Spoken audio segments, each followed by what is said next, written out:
Épuisé, oui, mais pourquoi? Un an après ma première vidéo, nous sommes toujours dans cette crise qui n'en finit pas. En un an, nous avons mis en place de nombreuses solutions, de nombreux stratagèmes, de nombreux outils de management. Et pour autant, aujourd'hui, 15 mars 2021, nous en sommes toujours à savoir comment passer le cap, l'étape, comment accompagner au mieux chacun des membres de nos équipes. Que s'est-il passé? Pourquoi chaque collaborateur, chaque manager et nous-mêmes sommes épuisés de cette épreuve? Ces approches successives nous auraient-elles épuisés? En fait, chacun d'entre nous, chaque être humain est mis à l'épreuve par le doute, l'incertitude. Si vous faites un petit retour en arrière, vous vous rendez compte que les communications du Premier ministre de l'époque, Édouard Philippe, étaient attendues. Il a rarement annoncé de bonnes ou d'excellentes nouvelles. Pour autant, sa cote de popularité était au plus haut quand il a quitté ses fonctions.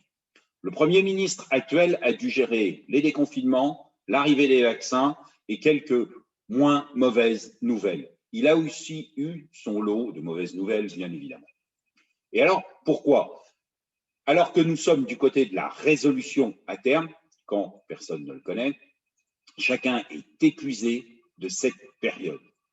La grande différence est la pratique de la communication. Peut-être existe-t-il une certaine lassitude, sûrement aussi.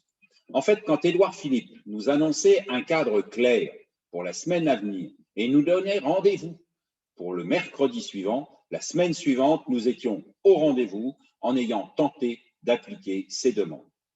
Actuellement, nous ne savons même plus quand le Premier ministre doit parler et nous ne l'écoutons que d'une oreille, tout en sachant que cela changera quelques jours plus tard. Sur le fond, aucune différence. Le Premier ministre nous annonce des faits d'une instabilité extrême. Mais pourquoi l'un est écouté et l'autre nous lasse? Régulièrement, je mets en avant ce concept, un espace de certitude dans un monde d'incertitude. Ce premier principe de management est de créer un espace-temps dans lequel chacun connaît les règles et les limites. Dans un temps classique de management hors période de crise, ce temps est plutôt de 12, 18, 24 mois. Et vous connaissez ce principe, vous l'avez toujours mis en place, l'annonce de la stratégie moyen-long terme et de son corollaire, les objectifs annuels, trimestriels, mensuels.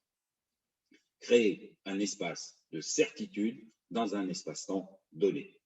Depuis un an, je vous explique que vous devez créer ce monde, cette approche de règles intangibles, dans un temps court, voire extrêmement court, la semaine, le mois.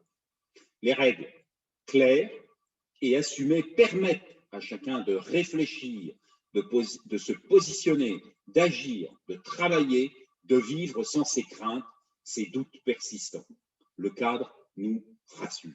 En fait, si je reprends le parallèle avec l'approche des politiques, le premier nous annonçait régulièrement des mauvaises nouvelles et nous affirmait qu'il nous reparlerait dans 8 jours précisément, avec des nouvelles tout aussi mauvaises. Et nous ne manquions pas ces interventions, rassurés pour une semaine.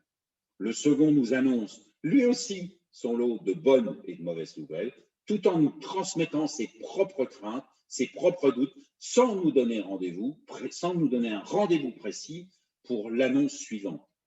Le peu de fois où il l'a fait, c'était pour ne pas tenir ce rendez-vous. Créer un espace de certitude dans un monde d'incertitude. Voilà ce que nous devons faire pour gérer l'épuisement de nos collaborateurs. Le doute, l'incertitude, le questionnement permanent sur le contexte de nos vies nous épuisent tous.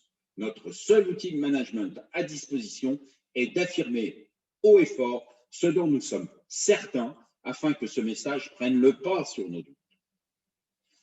Écoutez vos amis, vos partenaires, les membres d'autres entreprises. Certains sont assurés, d'autres sont en questionnement permanent. Et bizarrement, ce n'est pas le collaborateur de l'entreprise ayant le plus de réussite dans ce contexte difficile qui va le mieux, c'est le collaborateur qui sait quoi faire et comment le faire. Quand vous affirmez vos organisations avec une date de début, une date de fin, quand vous affirmez les changements de pratique dans un espace-temps fermé, quand vous affirmez une stratégie claire pour la semaine, le mois, le trimestre, vous rassurer. Fixez un cadre, fut-il court terme, rassure. À très bientôt sur le terrain, à votre disposition.